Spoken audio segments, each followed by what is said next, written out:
ये एक तरह का एथिकल डिलेमा है जो हम लोग हमेशा फेस करते हैं, या फिर अभी तक किए नहीं है तो फ्यूचर में कर सकते हैं कि अपने गोल्स को प्रायोरिटी पे रखें या फिर अपने वैल्यूज को। देखिए, आपका गोल ऐसा होना चाहिए जिसमें वैल्यूज को कॉम्प्रोमाइज नहीं करना पड़े। मैं ये कहूँगा कि जो बात बेनिफिशियल सबको है, सबका जिसमें हित है, वो बात अच्छी भी है, वही वैल्यू सिस्टम है हमारे देश का।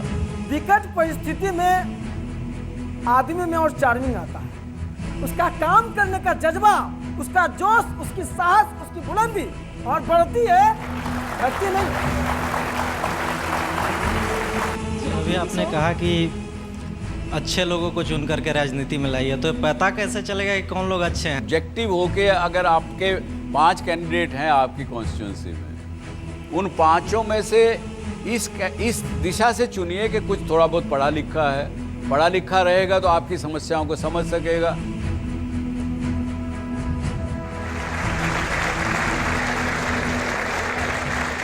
Thank you very much. नमस्कार। आज बीआईटी पटना में आके और आप लोगों के बीच में बहुत खुशी है। आज का विषय थोड़ा कठिन विषय लगेगा आपको, मुझे भी तो लग रहा था जब मुझे कुछ ये विषय दिया गया। विषय ये है कि what have we learned hard way in our lives, और उससे फिर आदमी क्या सीखता है, आगे बढ़ने का उसको उसमें रास्ता मिलता है या नहीं मिलता है। मैं अपने एक्सपीरियंसेस शेयर जैसे करूं, फॉर एग्ज़ाम्पल, पहले एक समय था जब मैं किसी पर भी कैसे भी अंधविश्वास कर लेता था, भरोसा कर लेता था। ये घटना हुई 1973 में, 40 साल हो गए। तो उस समय मैं अपना स्ट्रगल कर रहा था, जॉइंट परिवार था, कुछ बिजनेस शुरू किया था। काम करने के लिए वर्किंग कैपिटल अपने पास नहीं था, लेकिन करने की हिम्मत थी, जोश था, कुछ करना चाहते थे। तो एक फूड कॉरपोरेशन ऑफ इंडिया का पॉलीथीन कवर, अभी तो शायद पता नहीं है कि नहीं, जब क्रॉप ग्रेन का होता है, गेहूं, चावल, धान, कुछ भी होता है, तो ये पॉलीथीन शीट के कवर बनते थे। उसका टेंडर निकला, तो उसके लिए वर्किंग कैपिटल चाहिए होती थी। तो हमारे साथ एक कॉन्ट्रैक्टर दूसरा फूड कॉरपोरेशन का काम करते थे, मेरी उम्र के थे। वो कहने लगे कि पैसा मैं लगाऊंगा, हम काम 50-50 पार्टनरशिप करेंगे। मैं कहा बड़ी अच्छी बात है। तो जिस वक्त टेंडर डालना था, उस दिन उन्होंने कहा, सुभाष जी, मेरे चार्टर्ड अकाउंटेंट कह रहे हैं कि आप अलग अलग डालिए, जितना डालना है। एक मान लीजिए उस समय में मुझे याद है कि 2000 कवर बनाने का ऑर्डर टेंडर था। तो उनका अपने हज़ार का डालते हैं, पार्टनरशिप तो है ही है, ताकि बाद में इनकम टैक्स की और की किसी प्रकार की दिक्कत नहीं आएगी। हमने कहा ठीक है। जब डाल दिया और टेंडर पास हो गया, तो उन्होंने मेरे काम में पैसा लगाने से मना कर दिया, जबकि सारा पैसा वर्किंग कैपिटल उन्होंने लगाना था। आपको विश्वास नहीं होगा, ये जो मेरे सफ़ेद बाल आगे के हैं, ये उस वक़्त 15 दिन में हो गए, और मेरे को समस्या का जब हल निकला तो वहीं पे ये सफ़ेद होना रुक गए। अब तो बाकी बालों को कलर करता हूँ लेकिन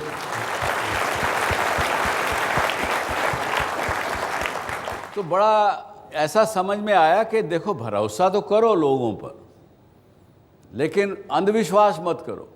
इस प्रकार की घटना आपके मन में क्या ध्यान में आती है? आपके साथ जो घटना घटी हो इस प्रकार की। Sir, me and 15 other students from here are currently running an NGO called Nav Umeed.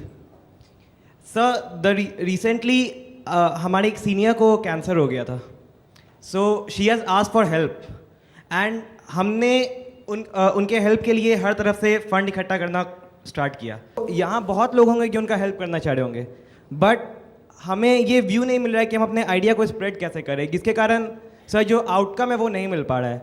And more over sir, जो लोग चाहते हैं कि हमारे एनजीओ में काम करें sir, we are not able to take out the 100% from them. इसमें ऐसा क्या समझ में आया आपको? सर, हमें यही समझ में आया कि सबसे काम करवाना पॉसिबल नहीं हो पाता है।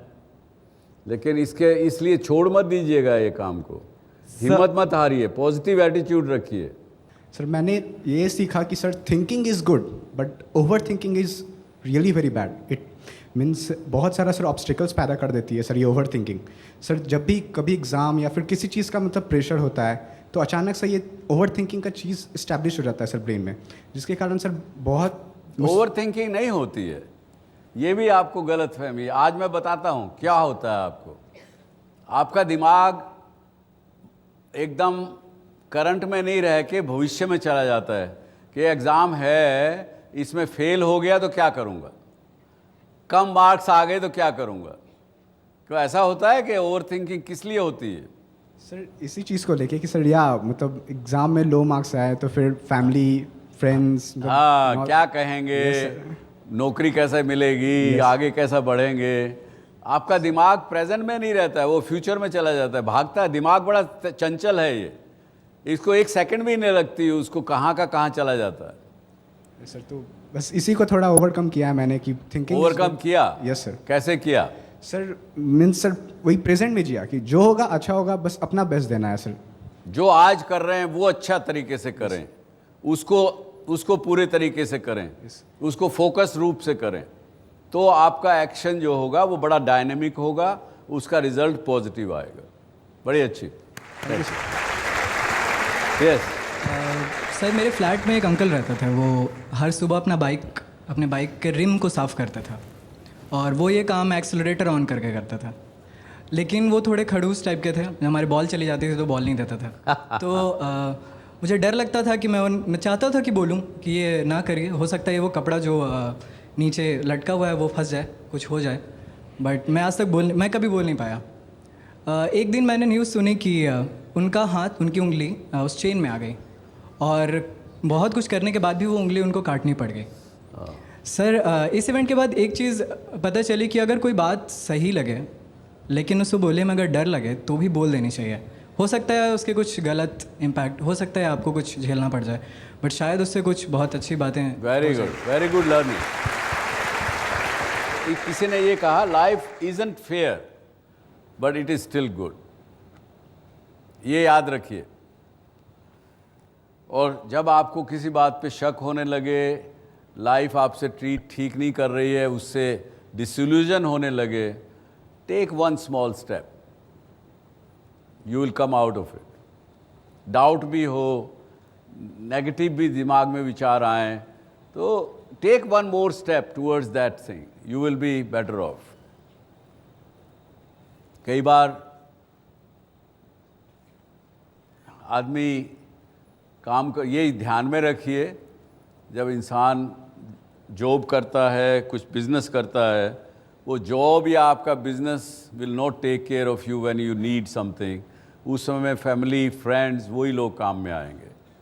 आपका डेजिग्नेशन, आपका बिजनेस, आपकी रुतबा, स्टैंडिंग, वो काम नहीं आएगी। ये भी बात ध्यान में रखिए। और स्टे ट्रू टू योरसेल्फ। हर बार कोई अपना आर्ग्यूमेंट आपका जो रहे उसको जीतना कोई आवश्यक नहीं है। बिहार में तो ये खास प्रथा है ना कि my right is also right, my wrong is also right, होता है ना ऐसा। तो ये आप ध्यान में रखिएगा।